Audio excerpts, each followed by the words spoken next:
continuing our talk with Jack Bridson, and because I know your story could go on for many hours. I do apologise. I'm condensing you down here because you have got your other videos out there if people want to see. Yes, so we want to go to the point. I'm still intrigued about the drug side of this thing and this way it's worked with your mental health. But we're talking about mental health, not drugs. Indeed, but that's what I'm saying. We start off on one, but they seem to be, with you anyway, they haven't helped you, have they? No, I did want to believe, but my subconscious was telling me no. And it was when I started psychedelics.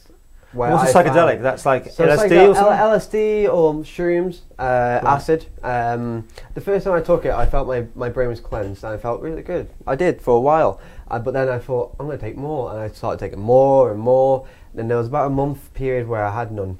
And there was a day where I self-harmed on the day. I wasn't ready to go out at all. And then someone rang me saying, hey, do you want this? I was like, yeah, I do. I want this. It was a 2,5-IMBO, which is a substitute for LSD, so it was a legal high.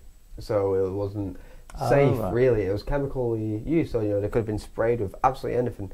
And I went and picked it up. I went to a house party, and I took one, and I knew in the back of my mind, you don't get a tolerance for this kind of drug. So I'd taken it before.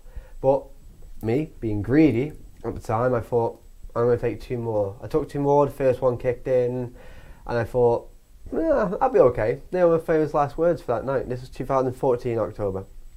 Then that night was horribly wrong. There was a bad batch. It was awful. And I won't go into too much detail because that story is about half an hour itself. Yes. And I ended up, in the end, with, I hope no one judges me because they don't know the story, but the story will be up on my YouTube at some point. It escalated in me stabbing someone 7 times. And from a very, very bad trip experience, I got arrested that night, but before my arrest, my first thing in my mind, I was always rooting for an excuse to go and kill myself. Every day since the age of 12 till 18. And I knew where I was going to go. I knew a roof I could climb quite easily, probably at least maybe high enough to jump off that it would shatter you. So I knew I'd run up, I'd run, and just jump, go straight away, just like that. I wouldn't even think about it. I was arrested, I went to prison.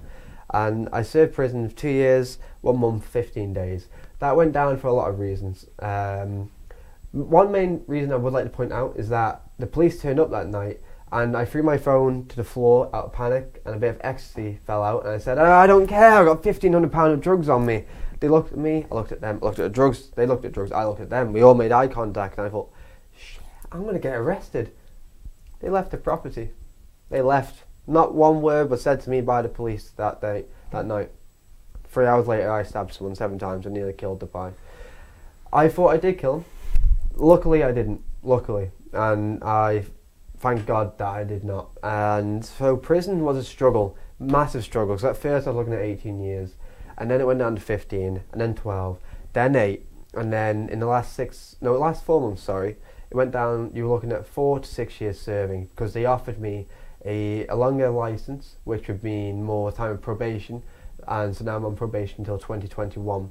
Otherwise, I would have still been in prison, probably only been released about 2 months ago, I'd imagine. But quite frankly, I wasn't ready to leave prison when I left. I felt I still had a lot to learn before I left. But in the time in prison, the help, they would say is there.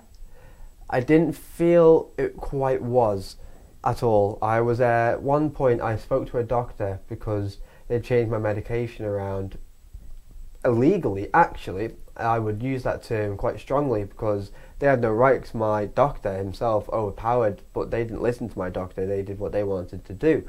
It was because I went in and said, you put me on my medication on times I don't take them. So this way, I was telling them, I'm feeling unstable. I feel like I might hurt myself or somebody. I don't want to do that. And I need to know, otherwise. And so anyway, it escalated, and about 7 officers in the prison come to my cell. It's like, Jack, can you speak to me in the office? I said, yeah, of course. Next thing I know, another 6 turned up. I said, right, okay, you're going into segregation. Segregation is when they put you in a room with a bed, a terrible mattress, and a very bad pillow. You've got no curtains, you have no mirror, and you don't have nothing. Literally nothing.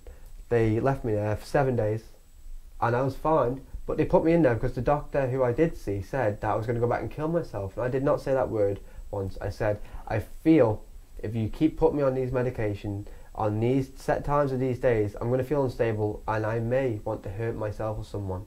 So he segregated me. And I thought, what good's that to me? Okay. Luckily, I was in a good set of mind. So I thought, okay, segregate me. But I did say to him, I'm not going to segregation, I've done nothing wrong. Give me one good reason to put me into segregation. He said, we don't have one. I said, how can you put me down there then? I'm going to move you along on this. Move me along, please. Only because that's the story that goes on. Well, I went to segregation, eventually I got out. I felt better anyway. I know. I mean, let's take you out of prison now. Out of prison, and deal with the last few years.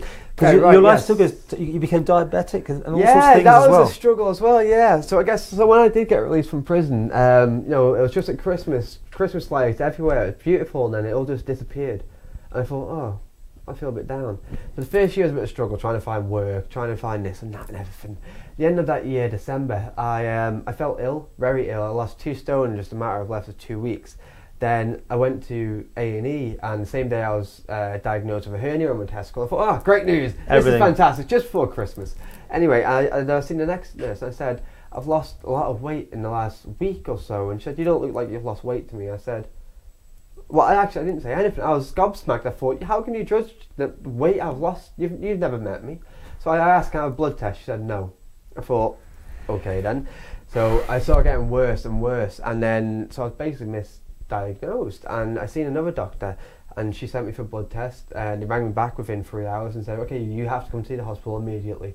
Your glucose levels are really high. I didn't quite understand what it meant. I thought, okay, I'll go up. And within three minutes I was there. I was diagnosed type 1 diabetic. Type 1, yep. Yeah, so that involves injecting myself with insulin with each meal. I have to look out my carbohydrates, I have to take my blood sugars multiple times. Has that added more complication to your already complicated lifestyle? Yeah, it definitely did at first. It was a lot to take in, and I got out of the hospital on the 24th, and Christmas was just I don't even want Christmas. Christmas was a good day though. I enjoyed it. Okay.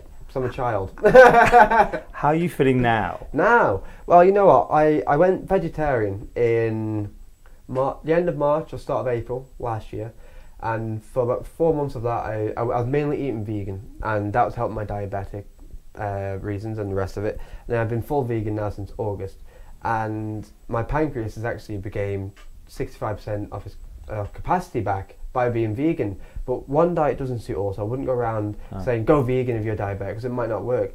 So go lean on from that.